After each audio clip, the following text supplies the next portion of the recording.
chose voter suppression. That's what the SAVE Act would do over affordability. And I think folks across the political spectrum are sick and tired of it. And so whether you label yourself as a democratic socialist or not, people are looking for results. And people are desperate for results. And whether you are MAGA or a democratic socialist, if you have any idea on how to deliver those results, I think you have voters out there that are checking for you. Well, on the SAVE Act, I think even people, and I understand your position, saying it's voter suppression, I know people have that position. I think people who even do not have that position, in other words, people who think that, some of them at least, that we should have voter ID, for example, or some components of that bill, even they look at that and say that's a missed opportunity because one's not related to the other, and housing affordability, for example, is still an issue, and the president let that slip through.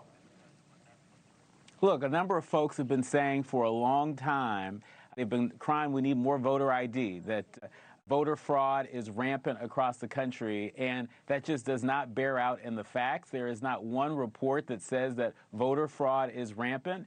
These are proposed solutions that are looking for a problem. These aren't problems being solved. And by the way, the American people in election cycle after election cycle of late have said, make America more affordable again. And every opportunity that this president has to do that, he seems to pivot and want to focus on other things. This Iran war, which is deeply unpopular, that's not making life more affordable at the gas pump. The housing bill that the president had an opportunity to sign yesterday would have made life more affordable. He has yet to sign that, a bipartisan piece of legislation. And so, again, whether we call them democratic socialists or not, the American people are desperate for folks to get out there and make their lives more affordable, to give them that little bit of breathing room that we hear so often out in the streets.